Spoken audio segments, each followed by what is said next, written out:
ಕನ್ನಡ ಹೊನ್ನುಡಿ ದೇವಿಯನು ನಾ ಪೂಜಿಸುವೆ ಆರಾಧಿಸುವೆ.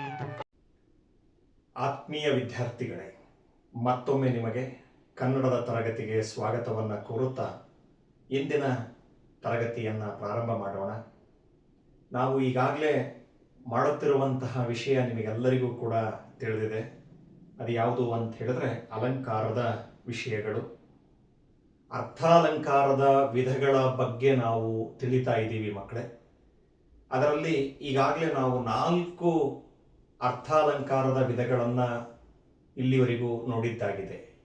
ಈ ದಿನದ ತರಗತಿಯಲ್ಲಿ ಮಕ್ಕಳೇ ನಾವು 5ನೆಯ ಅಲಂಕಾರದ ವಿಧಕ್ಕೆ ಬರೋಣ. ಅದು ಯಾವುದು ಅನ್ನೋದು ಕಣ್ಣಿಗೆ ಕಾಣ್ತಾ ಇದೆ ನಿಮಗೆ. ಅರ್ಥಾಂತರ ನ್ಯಾಸ ಅಲಂಕಾರ. ಈ ಅಲಂಕಾರದ ಹೆಸರುಗಳು ಸ್ವಲ್ಪ ವಿಭಿನ್ನವಾಗಿದ್ದಾವೆ. ಕೆಲವೊಂದು ವಿದ್ಯಾರ್ಥಿಗಳಿಗಂತೂ ಏನು ಸರ್ ಇವುಗಳ ಹೆಸರುಗಳು ಹೀಗಿದಾವಲ್ಲ, ಅರ್ಥ ಮಾಡ್ಕೊಳ್ಳೇಬೇಕು ಮಕ್ಕಳೇ, ತಿಳಿಲೇಬೇಕಾಗಿದೆ. 5ನೆಯ ಅಲಂಕಾರದ ವಿಧ ಯಾವುದು ಅಂತ ಹೇಳಿದ್ರೆ ಅರ್ಥಾಂತರ ನ್ಯಾಸ ಅಲಂಕಾರ ಅನ್ನುವಂಥದ್ದಿದೆ. ಏನು ಆ ಅಲಂಕಾರ ಅನ್ನೋದ್ರ ಬಗ್ಗೆ ನಾವು ಈ ದಿನದ ತರಗತಿಯಲ್ಲಿ ವಿಡಿಯೋದಲ್ಲಿ ತಿಳಿತಾ ಬರೋಣ ಮಕ್ಕಳೇ.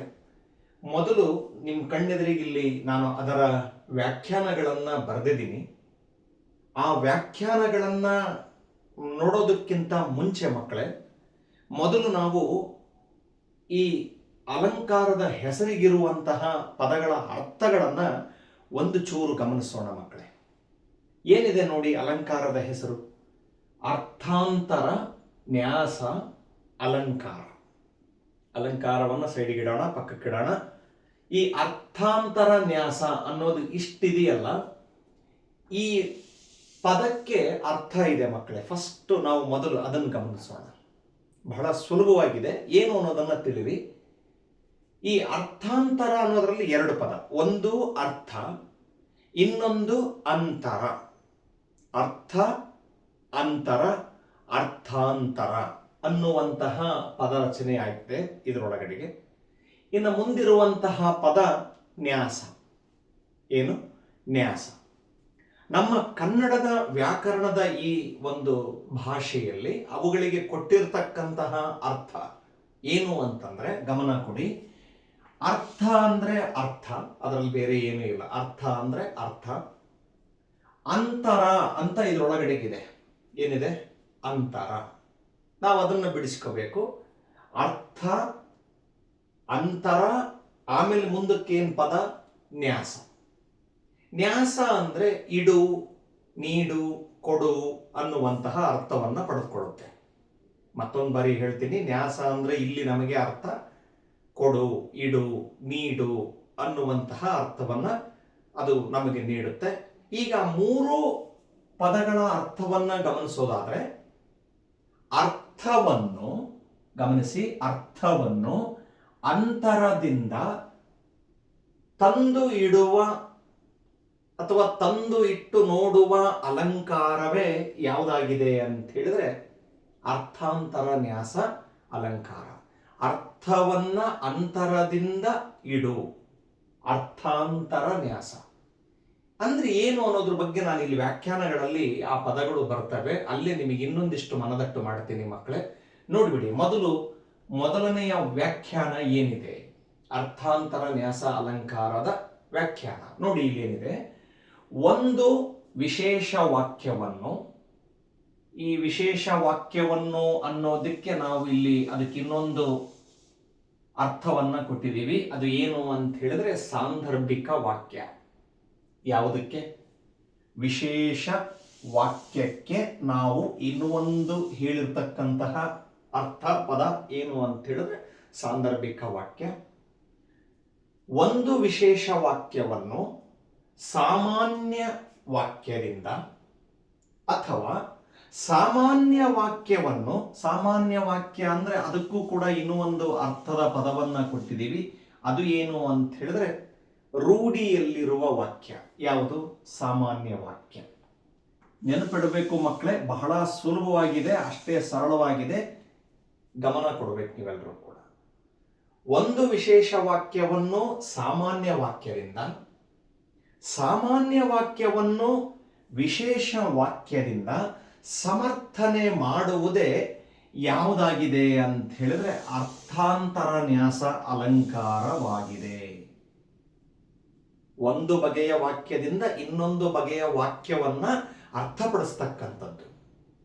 ನಿಮಗೆ ಇನ್ನೂ ಸರಳವಾಗಿರುವಂತಹ ಒಂದು ಮಾತು ಹೇಳಬೇಕು ಅಂದ್ರೆ, ನೆನಪಿಡಿ ಮಕ್ಕಳೇ, ಅರ್ಥಾಂತರ ನ್ಯಾಸ ಅಲಂಕಾರದಲ್ಲಿ ಎರಡು ಬಗೆಯ ವಾಕ್ಯಗಳು ನಮಗೆ ಕಾಣಿಸ್ತವೆ ಅಥವಾ ನಮಗೆ ದೊರೀತವೆ. ಎರಡು ಬಗೆಯ ವಾಕ್ಯಗಳು. ಎರಡು ಬಗೆಯ ವಾಕ್ಯಗಳು ಯಾವುವು ಅಂತ ಹೇಳಿದ್ರೆ ಇಲ್ಲೇ ಗೊತ್ತಾಗ್ತಾ ಇದೆ ನಮಗೆ. ಅರ್ಥಾಂತರ ನ್ಯಾಸ ಅಲಂಕಾರದಲ್ಲಿ ಒಂದು ವಿಶೇಷ ವಾಕ್ಯ ಇರ್ತದೆ. ವಿಶೇಷ ವಾಕ್ಯವನ್ನು ನಾವೇನಂತ ಕರೆದಿದ್ದೀವಿ? ಸಾಂದರ್ಭಿಕ ವಾಕ್ಯ ಅಂತ ಹೇಳಿ ಕರೆದಿದ್ದೀವಿ. ಮತ್ತೊಂದು ಎಂತಹ ವಾಕ್ಯ ಇರ್ತತಿ? ಸಾಮಾನ್ಯ ವಾಕ್ಯ ಇರ್ತತಿ. ಸಾಮಾನ್ಯ ವಾಕ್ಯ ಅಂದ್ರೇನು? ರೂಢಿಯಲ್ಲಿರುವ ವಾಕ್ಯ. ಹಂಗಂದ್ರೆ ಏನು ಅನ್ನೋದನ್ನು ನಾನು ಇಲ್ಲಿ ನಿಮಗೆ ಉದಾಹರಣೆಯನ್ನು ಕೂಡ ತಗೊಂಡಿದ್ದೀನಿ ಮಕ್ಕಳೇ. ಇಲ್ಲಿ ಹೇಳ್ತೀನಿ ನಾನು, ಗಮನ ಕೊಡಿ ಎಲ್ಲರೂ ಕೂಡ. ಇನ್ನೊಂದು ವ್ಯಾಖ್ಯಾನ ಇದೆ, ಅದರ ಬಗ್ಗೆ ಆಮೇಲೆ ಹೇಳ್ತೀನಿ. ಇಲ್ಲಿ ವಿಶೇಷ ವಾಕ್ಯ ಹೇಗೆ, ಸಾಮಾನ್ಯ ವಾಕ್ಯ ಹೇಗೆ, ಒಂದರಿಂದ ಮತ್ತೊಂದನ್ನ ಸಮರ್ಥನೆ ಕೊಡೋದು ಹೇಗೆ ಅನ್ನೋದು ನಿಮಗೆ ಈಗ ತಲೆಯಲ್ಲಿ ಗೊಂದಲ ಉಂಟಾಗಿರಬಹುದು. ಅದನ್ನು ನಿವಾರಣೆ ಮಾಡೋದಕ್ಕೇನೆ ನಾನಿಲ್ಲಿ ಏನನ್ನ ತಗೊಂಡಿದ್ದೀನಿ ಅಂತ ಹೇಳಿದ್ರೆ ಒಂದು ಉದಾಹರಣೆಯ ವಾಕ್ಯವನ್ನ ತಗೊಂಡಿದ್ದೀನಿ. ಅದರ ಮೂಲಕ ನೀವು ಈ ಅರ್ಥಾಂತರ ನ್ಯಾಸ ಅಲಂಕಾರವನ್ನ ಬಹಳ ಚೆನ್ನಾಗಿ ಅರ್ಥ ಮಾಡ್ಕೋಬಹುದು. ಏನಿದೆ ನೋಡಿ, ಅದರದ್ದು ಒಂದು ಉದಾಹರಣೆ. ಶಿವನು ಸದಾ ತನ್ನ ಭಕ್ತರನ್ನ ಕಾಯುತ್ತಾನೆ, ಪ್ರಹ್ಲಾದನನ್ನ ಹರಿ ರಕ್ಷಿಸಲಿಲ್ಲವೇ. ಗಮನಿಸ್ತದಿರಿ ಮಕ್ಕಳೇ, ಏನಿದೆ ನೋಡಿ. ಶಿವನು ಸದಾ ತನ್ನ ಭಕ್ತರನ್ನ ಕಾಯುತ್ತಾನೆ, ಪ್ರಹ್ಲಾದನನ್ನ ಹರಿ ರಕ್ಷಿಸಲಿಲ್ಲವೇ. ಎರಡು ವಾಕ್ಯಗಳು ಮಕ್ಕಳೇ. ನಿಮಗೆ ಗೊತ್ತಾಗ್ಲಿ ಅಂತಾನೆ ನಾನು ಮುಂದೆ ಬರೋದಿಲ್ಲ, ಒಂದ್ರ ಕೆಳಗೆ ಒಂದು ಬರೆದಿದ್ದೀನಿ, ಸರಳವಾಗಿ ಅರ್ಥವಾಗ್ಲಿ ಗೊತ್ತಾಗ್ಲಿ ಅನ್ನೋ ಕಾರಣಕ್ಕೆ. ನೋಡಿ, ಎರಡು ವಾಕ್ಯ ಅದಾವಲ್ಲ. ಶಿವನು ಸದಾ ತನ್ನ ಭಕ್ತರನ್ನ ಕಾಯುತ್ತಾನೆ ಅನ್ನೋದು ಒಂದು ವಾಕ್ಯ, ಪ್ರಹ್ಲಾದನನ್ನ ಹರಿ ರಕ್ಷಿಸಲಿಲ್ಲವೇ ಅನ್ನುವಂಥದ್ದು ಇನ್ನೊಂದು ವಾಕ್ಯ. ಈಗ ಇದರಲ್ಲಿ ವಿಶೇಷ ಏನಪ್ಪ, ಅಥವಾ ನಾವು ಗುರುತಿಸ್ಬೇಕಾಗಿರೋದು ಏನನ್ನಪ್ಪ, ತಿಳಿಬೇಕಾಗಿರೋದು ಏನನ್ನ ಅಂತಂದ್ರೆ, ಒಂದು ವಿಶೇಷ ವಾಕ್ಯ ಬಂದಿರ್ತತಿ ಇದರೊಳಗಡೆ ಆಗಿರುತ್ತೆ, ಮತ್ತೊಂದು ಸಾಮಾನ್ಯ ವಾಕ್ಯ ಆಗಿರ್ತತಿ. ನಾವು ಅದನ್ನ ಗುರುತು ಮಾಡ್ಕೋಬೇಕು ಮೊದಲನೇದಾಗಿರ್ತಕ್ಕಂಥದ್ದು. ಅದೇ ಅರ್ಥಾಂತರ ನ್ಯಾಸ ಅಲಂಕಾರ. ನೋಡಿ, ಇಲ್ಲಿ ಹೇಳ್ಬಿಟ್ಟಿದ್ದೀವಿ, ಒಂದು ವಿಶೇಷ ವಾಕ್ಯವನ್ನು ಸಾಮಾನ್ಯ ವಾಕ್ಯದಿಂದ, ಸಾಮಾನ್ಯ ವಾಕ್ಯವನ್ನು ವಿಶೇಷ ವಾಕ್ಯದಿಂದ, ಒಂದರಿಂದ ಇನ್ನೊಂದನ್ನ ಸಮರ್ಥಿಸುವುದೇ ಯಾವ ಅಲಂಕಾರ? ಅರ್ಥಾಂತರ ನ್ಯಾಸ ಅಲಂಕಾರ. ನೋಡಿ, ಹಾಗಾದ್ರೆ ಈ ವಾಕ್ಯದಲ್ಲಿ ವಿಶೇಷ ವಾಕ್ಯ ಯಾವುದಾಗಿದೆ, ಸಾಮಾನ್ಯ ವಾಕ್ಯ ಯಾವುದಾಗಿದೆ? ಇದೇ ಉದಾಹರಣೆಯನ್ನೇ ನಾವು ಮುಂದುವರಿಸೋಣ. ನೋಡಿ, ಶಿವನು ಸದಾ ತನ್ನ ಭಕ್ತರನ್ನ ಕಾಯುತ್ತಾನೆ. ಅದಕ್ಕೆ ಬರೋಣ. ಈಗ ನೀವೇ ಹೇಳಿ ನೋಡೋಣ. ದೇವರು ಸದಾ ತನ್ನ ಭಕ್ತರನ್ನ ಯಾವಾಗ್ಲೂ ಕೂಡ ಕಾಪಾಡ್ತಾನೆ, ರಕ್ಷಿಸ್ತಾನೆ, ಕಾಯುತ್ತಾನೆ. ದೇವರು ಯಾವಾಗ್ಲೂ ಕೂಡ ಜನರನ್ನ ಉದ್ಧಾರ ಮಾಡ್ತಾನೆ, ಜನರನ್ನ ಕಾಪಾಡ್ತಾನೆ, ಒಳ್ಳೇದ್ ಮಾಡ್ತಾನೆ ಅನ್ನೋದು ಎರಡು ಬಗೆಯ ವಾಕ್ಯಗಳಲ್ಲಿ ಏನಾಗಿದೆ? ಅದು ಸಹಜವಾಗಿ ಕಾಣುತ್ತಲ್ಲ ಈ ವಾಕ್ಯ. ಶಿವನು ತನ್ನ ಭಕ್ತರನ್ನು ಕಾಯುತ್ತಾನೆ ಅನ್ನೋದು ಸಹಜವಾದ ವಾಕ್ಯ, ಎಲ್ರಿಗೂ ತಿಳಿದಿರೋದು, ಎಲ್ರಿಗೂ ಗೊತ್ತಿರೋದು. ಹಾಗಾಗಿ ಈ ಮೊದಲನೆಯ ಸಾಲಿನಲ್ಲಿ ಬಂದಿರುವಂತಹ ವಾಕ್ಯ ಯಾವುದಾಗಿದೆ ಅಂತ ಹೇಳಿದ್ರೆ ಸಾಮಾನ್ಯ ವಾಕ್ಯವಾಗಿದೆ. ಅದು ನಿಮಗೆ ಇಲ್ಲಿ ಈಗ ಕಣ್ಣಿಗೆ ಕಾಣ್ತಾ ಇದೆ, ಅಥವಾ ಅದು ಅರ್ಥ ಆಗಬೇಕು ನಿಮಗೆ. ಇದು ಎಂತಹ ವಾಕ್ಯ ಆಗಿದೆ? ಇದು ಸಾಮಾನ್ಯ ವಾಕ್ಯವಾಗಿದೆ. ಯಾವುದು? ಶಿವನು ಸದಾ ತನ್ನ ಭಕ್ತರನ್ನ ಕಾಯುತ್ತಾನೆ. ಸಾಮಾನ್ಯ ವಾಕ್ಯ ಅಂದ್ರೆ ಇಲ್ಲಿ ಆವರಣ ಚಿಹ್ನೆಯಲ್ಲಿ ಇನ್ನೊಂದನ್ನ ಹೇಳಿದೀವಿ. ಏನಂತ ಹೇಳಿದೀವಿ? ರೂಢಿಯಲ್ಲಿರುವ ವಾಕ್ಯ. ನಮ್ಮ ಮಾತಿನಲ್ಲಿ ಅದನ್ನು ಪದೇ ಪದೇ ಬಳಸ್ತಿರ್ತೀವಿ. ದೇವರು ಸದಾ ಜನರನ್ನ ಭಕ್ತರನ್ನ ಕಾಯ್ತಾನೆ ಅನ್ನೋದು ಮಾತಾಡ್ತೀವಲ್ಲ ನಾವು ಮಾತಿನಲ್ಲಿ. ಅಂದಮೇಲೆ ಮತ್ತದು ಎಂತಹ ವಾಕ್ಯ ಆಯ್ತದು? ಸಾಮಾನ್ಯ ವಾಕ್ಯ ಆಯ್ತು. ಶಿವನು ಸದಾ ತನ್ನ ಭಕ್ತರನ್ನ ಕಾಯುತ್ತಾನೆ ಅನ್ನೋದು ಸಾಮಾನ್ಯ ವಾಕ್ಯ. ಸಾಮಾನ್ಯ ವಾಕ್ಯ ಅಂದ್ರೆ ನಮ್ಮ ರೂಢಿಯಲ್ಲಿ ಇರುವಂತಹ, ಬಳಸ್ತಕ್ಕಂತಹ ವಾಕ್ಯ ಆಗಿಬಿಡ್ತು. ಗೊತ್ತಾಗ್ತಿದೆ ನಿಮಗೀಗ. ಹಾಗಾದ್ರೆ ಎರಡನೆಯ ಸಾಲಲ್ಲಿ ಏನಿದೆ ನೋಡಿ, ಪ್ರಹ್ಲಾದನನ್ನು ಹರಿ ರಕ್ಷಿಸಲಿಲ್ಲವೇ. ಇದು ನಿಮಗೀಗ ಒಂದು ವಾಕ್ಯ ಸಿಕ್ಕಿದೆ ಅಂದ್ರೆ ಇನ್ನೊಂದು ವಾಕ್ಯ ಅದೇ ಆಗಿರಬೇಕು. ಸಾಮಾನ್ಯ ವಾಕ್ಯ ನಮಗೆ ದೊರೆತಿದೆ ಅಂತಂದ ಮೇಲೆ ಈಗ ಉಳಿದಿರ್ತಕ್ಕಂತಹ ವಾಕ್ಯ ಏನಾಗಿರ್ಬೇಕದು? ವಿಶೇಷ ವಾಕ್ಯ ಆಗಿರ್ಲೇಬೇಕಲ್ಲ? ಹೌದು, ಆಗಿದೆ ಅದು. ಹಾಗಾಗಿ ಪ್ರಹ್ಲಾದನನ್ನ ಹರಿ ರಕ್ಷಿಸಲಿಲ್ಲವೇ ಅನ್ನೋದು ಎಂತಹ ವಾಕ್ಯ ಆಗಿದೆ ಅಂತ ಹೇಳಿದ್ರೆ ಇದು ವಿಶೇಷ ವಾಕ್ಯ ಆಗಿದೆ. ಸ್ಪೆಷಲ್ ವಿಶೇಷ ವಾಕ್ಯ ಅಂದ್ರೆ ಅದಕ್ಕೆ ಇನ್ನೊಂದು ಅರ್ಥ ಏನ್ ಕೊಟ್ಟಿದ್ದೀವಿ? ಸಾಂದರ್ಭಿಕ ವಾಕ್ಯ. ಸಂದರ್ಭ ಅಂತೀವಿ ನೋಡಿ, ನಾನು ಅದನ್ನು ಕೂಡ ಸರಳವಾಗಿ ಅರ್ಥ ಮಾಡ್ತೀನಿ. ಈಗ ವಿಶೇಷತೆಗಳನ್ನ ಒಳಗೊಂಡಂತಹ ಸನ್ನಿವೇಶಗಳು, ಸಂದರ್ಭಗಳು ಯಾವಾಗಲೂ ಬರಲ್ಲ, ಯಾವಾಗಲಾದ್ರೂ ಒಮ್ಮೆ ಬರ್ತವೆ. ಅವಕ್ಕೆ ನಾವು ಸಂದರ್ಭ ಅಂತೀವಿ. ನೋಡಿ, ಉದಾಹರಣೆ ನಿಮಗೆ ಒಂದು ಉದಾಹರಣೆ ಕೊಡ್ತೀನಿ. ಎಂದೆಂದು ಪರೀಕ್ಷೆಯಲ್ಲಿ ಅತ್ಯುತ್ತಮ ಅಂಕಗಳು ಬರದೇ ಇದ್ದಂತಹ ಸಂದರ್ಭ ಒಂದು ಬಾರಿ ಒಳ್ಳೆ ಚೆನ್ನಾಗಿ ನೀವು ಅನ್ಕೊಳ್ಳೋದಕ್ಕಿಂತನೂ ಹೆಚ್ಚಾಗಿ ಅಂಕಗಳು ಫಲಿತಾಂಶ ಬಂತು ಅಂದ್ರೆ ಆ ಸಂದರ್ಭ ನಿಮಗೆ ವಿಶೇಷ ತಾನೆ. ಅದನ್ನೇ ನಾನು ಇಲ್ಲಿ ಹೇಳಕತ್ತಿದ್ದೀನಿ. ವಿಶೇಷ ವಾಕ್ಯವನ್ನು ಏನಂದಿದ್ದೀವಿ ನಾವು? ಸಾಂದರ್ಭಿಕ ವಾಕ್ಯ. ಅದೊಂದು ಸಂದರ್ಭ. ಇನ್ನೂ ನಿಮಗೆ ತಮಾಷೆ ಹೇಳ್ಬೇಕಪ್ಪ ಅಂತಂದೇಳಿದ್ರೆ, ಮನೆಗೆ ಅತಿಥಿಗಳು, ನೆಂಟರು, ಬೀಗರು ಅನ್ನುವವರು ಬರೋದು ವಿಶೇಷನೇ. ಮನೆಗೆ ನೆಂಟರು ಬೀಗರು ಬರೋದು ಅದೊಂದು ಸಂದರ್ಭ. ನಮ್ಮ ಮನೆಯಲ್ಲಿ ಏನಾದರೂ ವಿಶೇಷತೆಗಳಿದ್ದಾಗ ಅವರೆಲ್ಲರೂ ಕೂಡ ಆಗಮಿಸ್ತಾರೆ. ಹಾಗಾಗಿ ಅದೊಂದು ಸಂದರ್ಭ. ಸಂದರ್ಭ ಅಂದ್ರೆ ಸಾಂದರ್ಭಿಕ ವಾಕ್ಯ ಅಂತ ಹೇಳಿದೀವಿ, ಅಂದ್ರೆ ಅದು ವಿಶೇಷ ವಾಕ್ಯ. ಊರುಗಳಲ್ಲಿ ನಾವು ರಥೋತ್ಸವ, ತೇರು, ಜಾತ್ರೆ, ಹುಣ್ಣಿಮೆ ಇವನ್ನೆಲ್ಲ ಮಾಡ್ತೀವಿ ಅಂದ್ರೆ ಅದೊಂದು ಸಂದರ್ಭ ಅಲ್ವಾ? ಸಾಂದರ್ಭಿಕ ವಾಕ್ಯ ಅಂತಾನೂ ಕರಿತೀವಿ. ಯಾವುದಕ್ಕೆ? ವಿಶೇಷ ವಾಕ್ಯವನ್ನ. ರೂಢಿಯಲ್ಲಿರ್ತಕ್ಕಂತಹ ವಾಕ್ಯವನ್ನ ಸಾಮಾನ್ಯ ವಾಕ್ಯ ಅಂತ ಹೇಳಿ ಕರಿತೀವಿ. ಇಲ್ಲಿ ನೋಡಿ, ಪ್ರಹ್ಲಾದನನ್ನ ಹರಿ ರಕ್ಷಿಸಲಿಲ್ಲವೇ ಅನ್ನೋದು ಏನಾಗ್ಬಿಟ್ಟಿದೆ ಅಂದ್ರೆ ವಿಶೇಷ ವಾಕ್ಯ. ನಿಮಗೆಲ್ಲರಿಗೂ ಕೂಡ ಇದು ಪುರಾಣದ ಒಂದು ಕಥೆ ಗೊತ್ತಿರಬೇಕು ನಿಮಗೆ. ಪ್ರಹ್ಲಾದ ಹಿರಣ್ಯಕಶಿಪುವಿನ ಮಗ, ಗೊತ್ತಿದೆ. ಆ ಪ್ರಹ್ಲಾದ ಶ್ರೀಮನ್ ನಾರಾಯಣನ ಪರಮ ಭಕ್ತ ಆಗಿರ್ತಾನೆ. ಯಾವಾಗ್ಲೂ ಕೂಡ ತನ್ನ ಬಾಯಲ್ಲಿ ಹರಿಯ ನಾಮಸ್ಮರಣೆಯನ್ನ ಮಾಡ್ತಿರ್ತಾನೆ. ಹರಿ ಅಂದ್ರೆ ಯಾರು? ವಿಷ್ಣು, ಗೊತ್ತಿದೆ. ಆದ್ರೆ ಮಗ ಹರಿಯನ್ನ ನಾಮಸ್ಮರಣೆ ಮಾಡೋದು ತಂದೆ ಹಿರಣ್ಯಕಶಿಪುವಿಗೆ ಅದು ಆಗಿ ಬರೋದಿಲ್ಲ. ಅವನಂದ್ರೆ ಕೋಪ ಮಾಡ್ಕೊಳ್ತಿರ್ತಾನೆ. ಈ ಕತೆ ನೀವು ಕೇಳಿರ್ತೀರಿ. ಅಲ್ಲೇ ಅರ್ಥ ಮಾಡ್ಕೊಳ್ಳಿ. ಕೊನೆಗೆ ಅಲ್ಲಿ ಏನಾಗುತ್ತೆ? ಪ್ರಹ್ಲಾದನನ್ನ ಏನೆಲ್ಲ ಪ್ರಯತ್ನ ಮಾಡಿ ತಂದೆ ಆತನನ್ನ ಹತ್ಯೆ ಮಾಡೋದಕ್ಕೆ ನೋಡ್ತಾನೆ. ಎಷ್ಟೇ ಪ್ರಯತ್ನ ಪಟ್ಟರು ಪ್ರಹ್ಲಾದನನ್ನ ಹರಿ ನಾನಾ ಸಂದರ್ಭಗಳಲ್ಲಿ ಬಂದು ಅವನನ್ನ ಕಾಪಾಡ್ತಾನೆ. ಹಾಗಾದಾಗ ಅದು ವಿಶೇಷ ವಾಕ್ಯ ಅಂತಂದ್ರೆ ಏನದು? ಸಾಂದರ್ಭಿಕ ವಾಕ್ಯ. ಎರಡು ವಾಕ್ಯಗಳು ನಿಮಗೆ ಅರ್ಥ ಆಯಿತು ಅಂತ ನಾನು ಭಾವಿಸ್ತೀನಿ.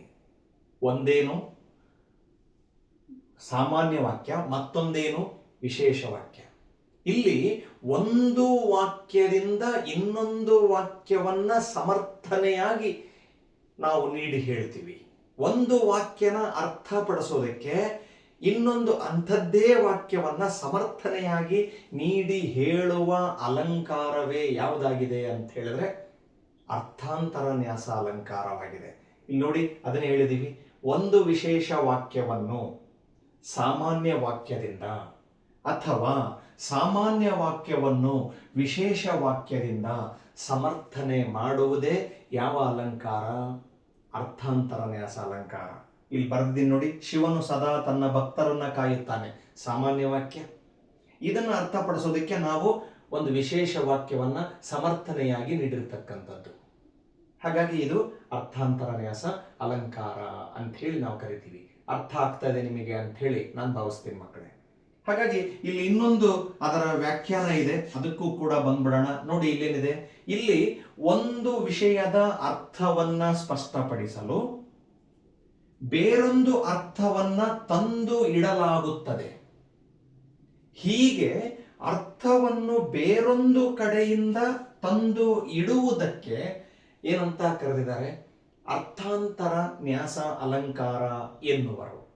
ನಾನು ಆಗ್ಲೇ ಹೇಳಿದ ವಿಷಯ ಇದರೊಳಗಡೆನೆ ಅಡಗಿದೆ ಮಕ್ಕಳೇ. ನೋಡು, ಒಂದು ವಿಷಯದ ಅರ್ಥವನ್ನ ಸ್ಪಷ್ಟಪಡಿಸಲು, ಒಂದು ವಿಷಯನ ಅರ್ಥಪಡಿಸೋಕ್ಕೋಸ್ಕರ ಬೇರೊಂದು ಕಡೆಯಿಂದ ಅರ್ಥ ಮಾಡ್ಕೊಳಕತ್ತೀರಿ, ಬೇರೊಂದು ಅರ್ಥವನ್ನು ತಂದು ಇಡಲಾಗುತ್ತದೆ. ನಾನು ಆವಾಗಲೇ ಹೇಳಿದೆ, ಅರ್ಥಾಂತರ ನ್ಯಾಸ ಅಂದ್ರೆ ಏನು? ಅರ್ಥವನ್ನ ಅಂತರದಿಂದ ತಂದು ಇಡುವ ಅಲಂಕಾರ. ಒಂದು ವಿಷಯನ ಸ್ಪಷ್ಟಪಡಿಸೋಕೆ ಅದೇ ರೀತಿಯ ಅರ್ಥವನ್ನ ಒಳಗೊಂಡಿರತಕ್ಕಂತಹ ಬೇರೊಂದು ವಾಕ್ಯವನ್ನ ನಾವು ಸಮರ್ಥನೆಯಾಗಿ ಕೊಡ್ತೀವಿ. ನಾವು ಬೇರೊಂದು ಕಡೆಯಿಂದ ತಂದು ಹೇಳ್ತೀವಿ. ಅದಕ್ಕೆ ಇಲ್ಲಿ ಹೇಳಿದ್ದಾರೆ ನೋಡಿ, ಹೀಗೆ ಅರ್ಥವನ್ನು ಬೇರೊಂದು ಕಡೆಯಿಂದ ತಂದು ಇಡುವುದಕ್ಕೆ ಎಂತಹ ಅಲಂಕಾರ ಅಂತ ಹೇಳಿ ಕರೆದಿದ್ದಾರೆ? ಅರ್ಥಾಂತರ ನ್ಯಾಸ ಅಲಂಕಾರ ಅಂತ ಹೇಳಿ ಕರೆದಿದ್ದಾರೆ. ನೀವು ಸರಳವಾಗಿ ನೆನಪಿಟ್ಕೋಬೇಕು ಮಕ್ಕಳೇ, ಅರ್ಥಾಂತರ ನ್ಯಾಸ ಅಲಂಕಾರ ಅಂದ್ರೆ ಇದನ್ನು ನೆನಪಲ್ಲಿಟ್ಕೊಳ್ಳಿ.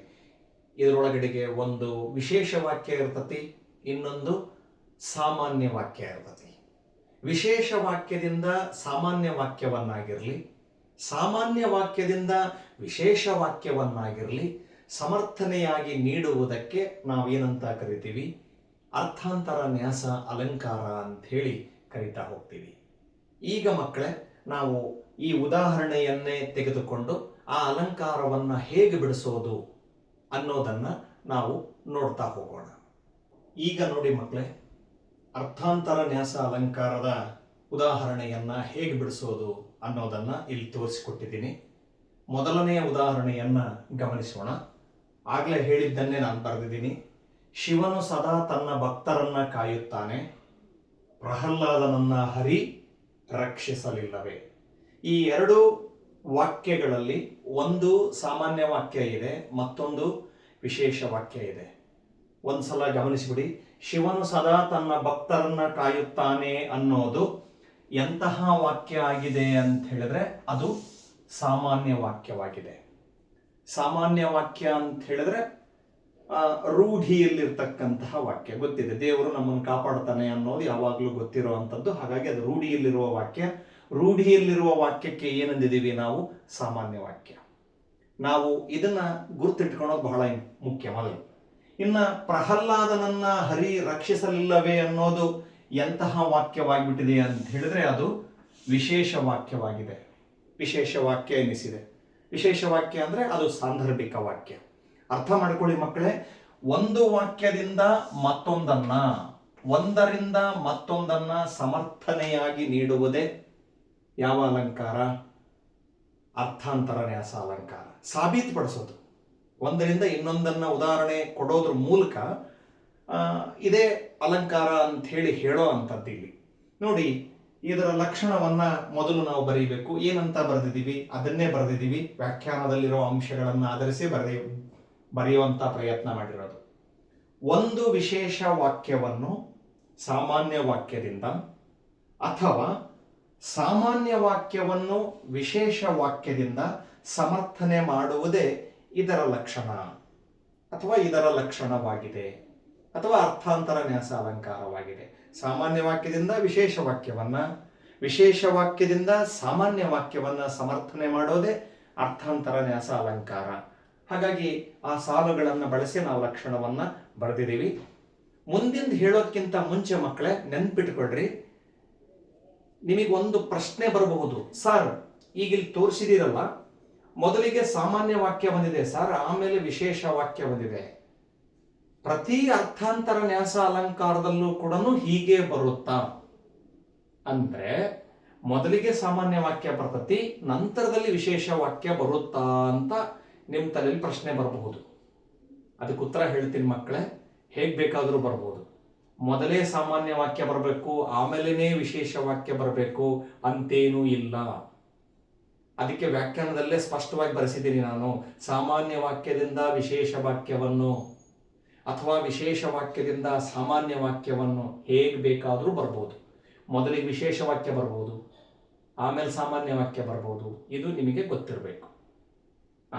ಈಗ ಮುಂದಿಂದ ನೋಡಿ, ಉಪಮೇಯ ಉಪಮಾನಗಳನ್ನ ಅದರೊಳಗಡೆಗೆ ಯಾವುದನ್ನ ಗುರುತಿಸೋದು? ಬಹಳ ಸುಲಭ ಮಕ್ಕಳೇ.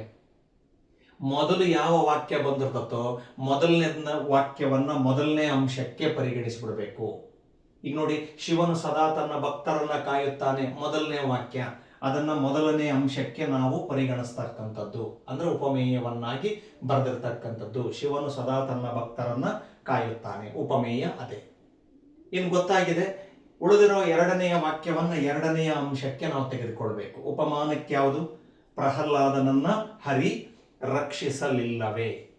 ಎರಡು ವಾಕ್ಯಗಳಲ್ಲಿ ಮೊದಲನೇದಕ್ಕೆ ಎರಡನೇದೇ ಅಂಶಕ್ಕೆ ನಾವು ಬರೀಬೇಕಾಗುತ್ತೆ.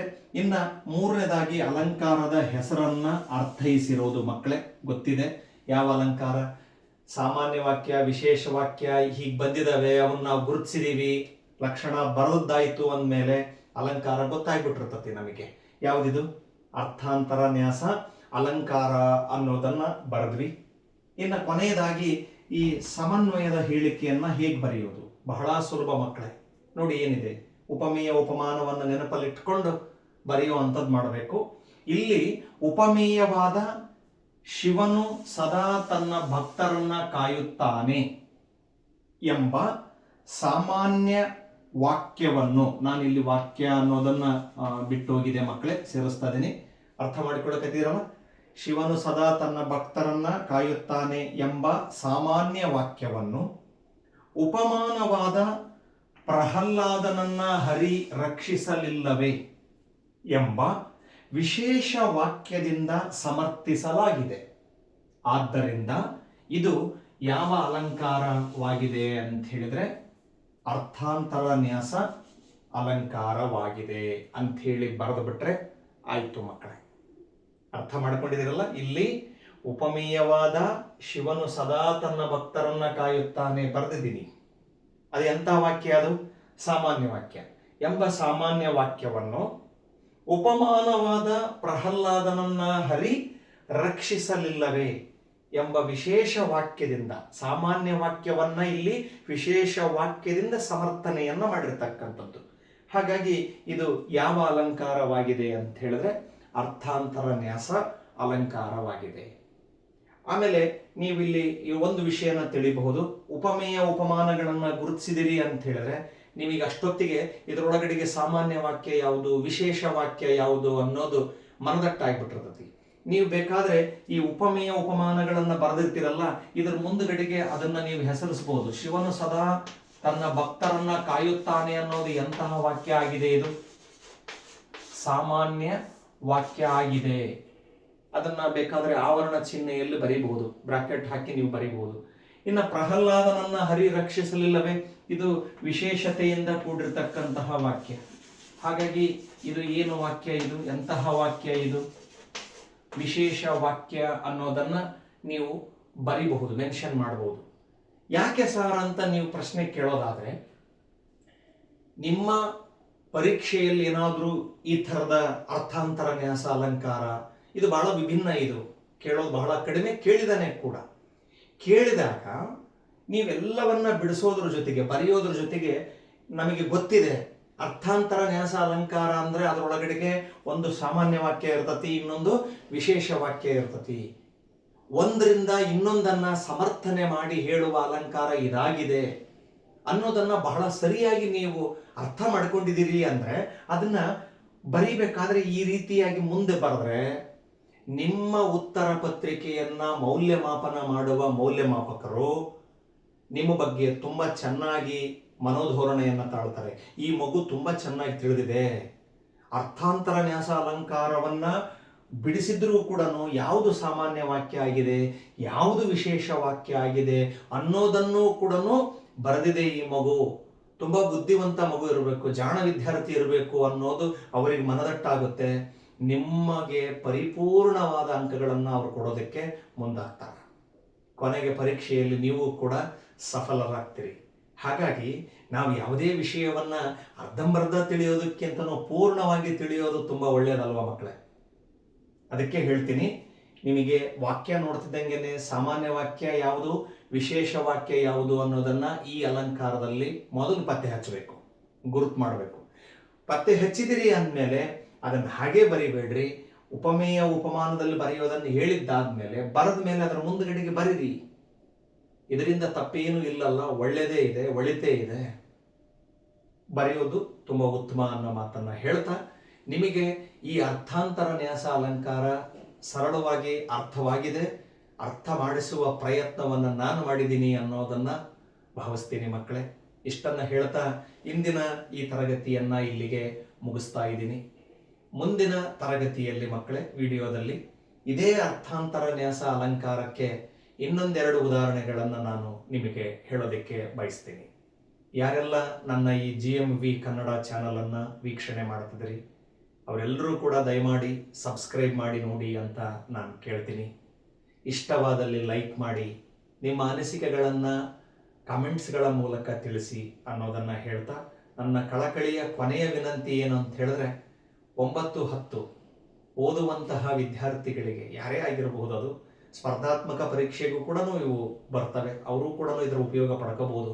ಹಾಗಾಗಿ ಅಂತಹ ವಿದ್ಯಾರ್ಥಿಗಳಿಗೆ ಈ ವಿಡಿಯೋವನ್ನು ತಾವು ಶೇರ್ ಮಾಡಿ ಅಂಥೇಳಿ ಕೇಳ್ಕೊಳ್ತೀನಿ.